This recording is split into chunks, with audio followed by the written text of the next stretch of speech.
Okay, good morning. The 10 a.m. at DEF CON is sort of like 6 a.m. anywhere else, so congratulations on making it here bright and early. Thanks for coming to the voting village.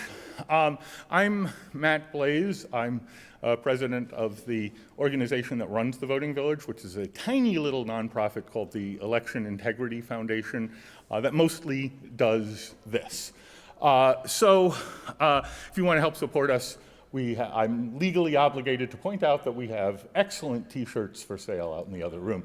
So we will be doing a larger introduction to the village a little later today, but I wanted to kick off with a sort of broad introduction to the problems and solutions broadly in election integrity, mostly in US elections, to kind of set a baseline of what researchers and election officials and concerned citizens are grappling with in trying to make US elections more trustworthy and also more trusted. So I'm going to talk about three things, really, which is reality of election security, pessimism in election integrity, and optimism in election integrity. And to sort of understand where we are, I want to start by pointing out that there are two competing and ultimately very unsatisfying realities that you have to acknowledge when talking about the security and integrity of US elections. And combined, it is incredibly unsatisfying. And the first is one that we tend to focus on here quite a bit, which is that there are, in fact, serious technical vulnerabilities in many parts of US election infrastructure. And in some cases, if these technical vulnerabilities were exploited, it is possible to potentially alter the outcome of an election in some jurisdictions. And that is true. It is undeniably true. Chances are, as you play with election equipment, it might be more true at the end of this weekend than it was. The more we look, the more we discover that systems built on complex software have weaknesses in them. And there's really no running away from that. But there's also a second reality that you have to engage with at the same time, which is that to date, there has been no credible evidence that technical vulnerabilities have ever actually been exploited to alter a US election outcome. Now, it's possible that they have and it hasn't been discovered because, in fact, those vulnerabilities are there and some of them can be exploited potentially, if done well, undetectably. So where does this leave us? Well, it leaves us with, depending on how happy you are with the outcome of whatever election you're talking about, you're going to focus on either one or the other of these two things. And there is really no way to resolve an argument between people who believe that an election was altered and people who believe that there's no evidence an election has been altered, because in fact it's possible, but there's been no evidence that it's happened, but that evidence might not be there. So this is a terrible situation, right? We go back and forth, we argue, and there's no way to take the current situation and really resolve the answer to this question. So I'm going to talk about three problems today, this morning, and we'll be digging in a lot deeper to all three of these things in talks throughout the day and in discussion with people. The first, and they go from hard, harder, and hardest. The hard problem is the technical one, improving the reality of election integrity, making elections more trustworthy. And in fact, this is the one about which I'm actually incredibly optimistic. I've gone from starting in this field and being very pessimistic about our ability to make great progress here to actually being very optimistic that this is something that we have the capacity to do very well. And I'll talk a little bit about how we make elections more secure and some recent breakthroughs over the last 20 years that have taken some seemingly intractable problems and made them something that we can get a satisfactory answer to if we make relatively small changes to the way elections are conducted, and there's been progress in doing that. And these are technically very interesting problems to computer scientists. The harder problem, the next one, is cynical pessimism, I'll call it. That is mistrust of elections based on things that are largely not actually the problems that elections face. And this has become a significant problem in US public discourse. There are people who simply don't trust US elections, and some of the reasons that they don't trust them aren't really based on some of the actual problems that we have in elections, but are rather based on really fanciful things. And that's the harder problem, but it's not actually the hardest problem in my view. There's also a hardest problem, which is that there's also unwarranted optimism. That is a demand for and a sort of blind trust in horribly untrustworthy election technology, such as internet voting, that in fact would set back progress in making elections more trustworthy, but that people either want or want to believe would be possible. And so we're going to be engaging with all three of those, not just the technical how to hack voting machines aspects of these problems, but also the context in which our work affects really very serious civic questions in the United States. So I'm going to start with the technical problem because that's what got you all here, or most of you here, I think. And I'm going to reduce the technical problem to a subset of all of the many technical problems in elections, to a very simple one, which is the election outcome that's been reported, that's certified in the end, correct? Or does it match the votes that were cast? So that's really two questions. Were the votes recorded correctly, and were the votes counted, tabulated correctly? Now, there are a bunch of other very interesting technical problems in elections, but this is a sort of core one, and it's the most fundamental one. Once people have gotten to vote, are their votes cast and counted as the voters intended, and do we get the outcome that reflects the will of the voters? So let me start with the fact that this very small, narrow problem, which sounds like the world's simplest computing problem, counting, right, adding one to a number, should be the easiest thing in the world, is in fact incredibly hard in the context of real elections as they're done in the context of the US Constitution and federalism. So the first is, let me observe that just about every aspect of modern US elections is big and complex.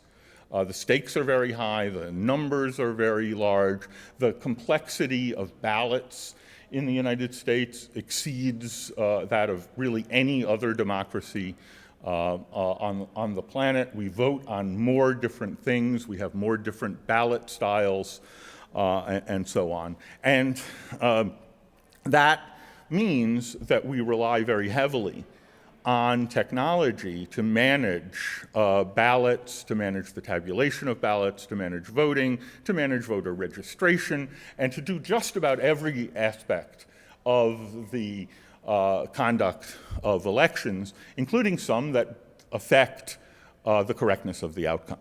But complex technology is inherently unreliable. And if you don't believe me, go to any of the other talks anywhere else in this building over the weekend, because that's really heavily a focus of what this community grapples with all the time.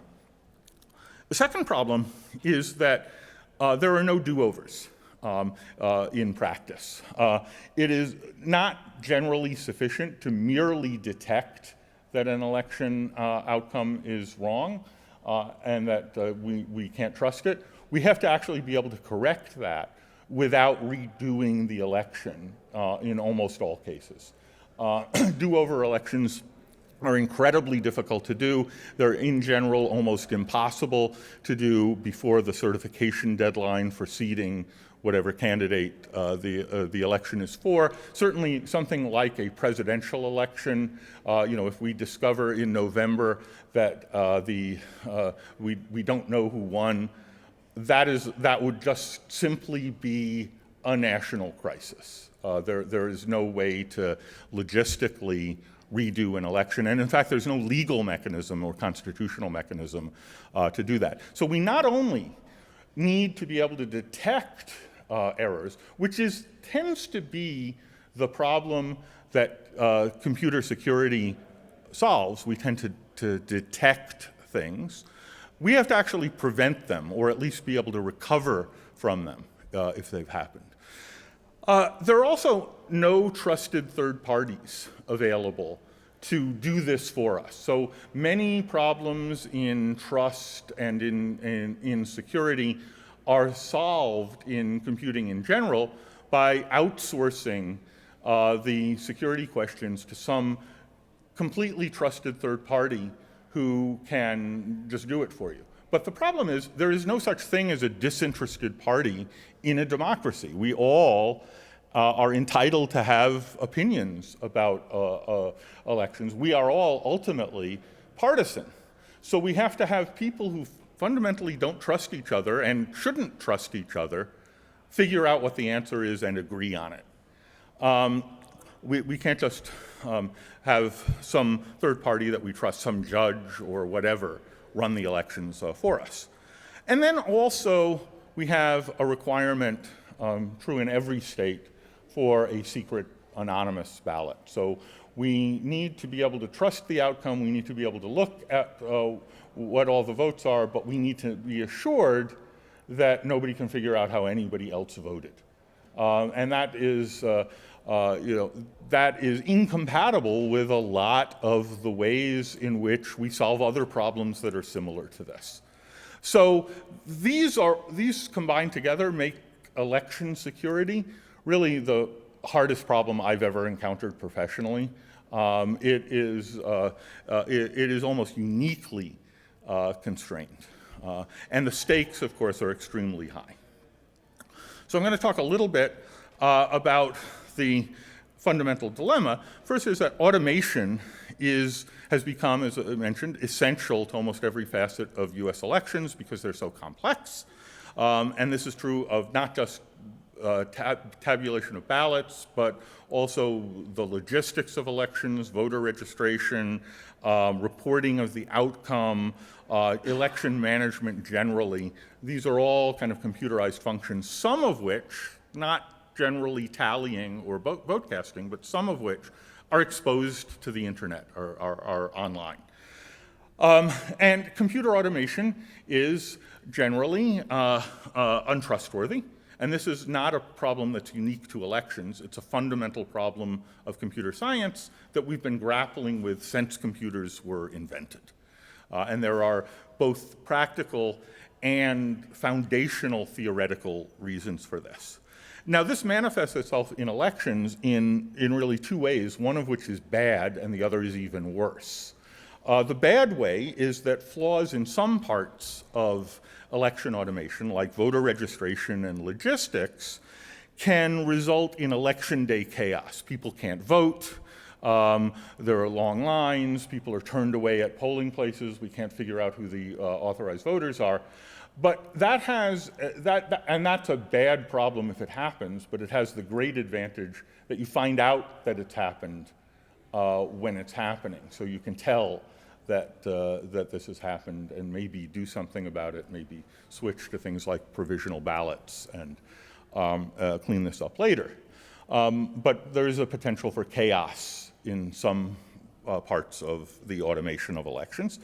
And then there's the worst problem, which is that flaws in tallying systems and vote casting technology can potentially be fatal to the outcome and not detectable at the time. And so we might get silently an incorrect election outcome and not actually know who won the election or believe that the wrong party won some election. And there's actually some good news behind this one, which is that recent work over the last 20 years by computer scientists and others in this area has actually made great progress at figuring out how to conduct reliable elections in spite of this. And I'll talk a little bit about that, and you'll hear some more details about that in some of the talks that we'll be having over the weekend. All right, so in most of the US, ballots are tallied by software. They're counted by computers, by optical scanners, and so on. In some systems, a decreasing number, ballot casting is also controlled by computers, by software. The ballot is displayed on a computer controlled by software. The input, the selections are controlled by software, and the results are stored. The ballot is stored in the form of a digital record in the voting equipment itself. Now, we know that software is inherently unreliable, and now if you have an election in which vote casting and vote tallying was controlled by software, and you lost an election, what might you claim? Well, it might be very easy to claim some bug in the software cost me the election, or some malware that replaced the official software cost me the election. And now we ask the question, well, how would you refute that if you were conducting an election like this? And ultimately, we go back to those two realities that I started with, which is that, yeah, this might be possible, but there's been no evidence so far that it's happened, and there's ultimately no way to resolve those two positions. Now, there are two possible approaches to dealing with this. Prior to about 15 years ago, the approach that we were using was all we had, which was try our best. Try to make the software as good as we can, eliminate all the defects in the systems, look really carefully, audit software systems, and try to find flaws and fix them. And that's ultimately unsatisfying because you never know when you're done. But that was really all we had up until two breakthroughs that happened around 2007, 2008. And the breakthroughs allowed us to basically use flawed technology in ways that tolerate the flaws and still give us reliable outcomes that are equivalent to not using the flawed technology in the first place. And these breakthroughs are really due to two things. One was from Ron Rivest, yes, that Ron Rivest, who formulated a requirement called software independence, which basically says the election should not depend on the integrity of the software. And if there is a flaw in the software, it should be possible to determine who the winner is without rerunning the election. But he didn't tell us how to do that. He simply formulated a requirement that everybody immediately understood that is clearly what we should be aiming for. And then the second is due to a fellow named Philip Stark, who's sitting right here, and we'll be giving a more detailed talk about it later, called risk limiting audits, which is basically a technique involving sampling ballots from a certain kind of election technology in ways that allow you to very efficiently have high confidence in a machine count that worked correctly without having to hand count all of the ballots. But you can get a statistically measurable level of certainty in the outcome. This was an incredible breakthrough for us, which is why we're very honored that Philip is part of our board and helps us run this. And he's also going to give a talk in describing this, and I'm not going to talk about those details. Now, not all voting technology can do this. DRE voting technology, the touchscreen voting machines, can't do risk-limiting audits, can't be software independent, because there is no reliable ground truth for what a ballot is that wasn't under the control of software. But a type of technology that actually is in use already and has been in use for a while, optical scan paper ballots, do leave an artifact of the truth that allow you to perform risk-limiting audits. As we shift away from the inherently unreliable type of voting technology to the kind that we can do these kinds of strong audits on, we can actually get confidence that eliminates the possibility of a software defect from the equation. So where we are today on the reality of election security is there are still real problems. There are jurisdictions that still use inherently insecure touchscreen type voting technology. They're shrinking, but there are still jurisdictions that do that. Risk-limiting audits is a mature, at this point, technology. There's still some open problems there, but it's something we know how to do, and the technology to do it exists and is deployed. Not enough states are actually doing the correct audits yet, but there is progress being made there. So there's actually an enormous reason for optimism on the technology aspects of elections. And fortunately, these problems are also incredibly interesting. Like you should all drop everything else you're doing and work on this stuff because it's very rewarding, very important, and very interesting. So that's the good news, but I'm not done. The second problem is cynical pessimism, and in particular, disinformation and denialism that is actually unrelated to some of the real problems and real risks that are present in elections.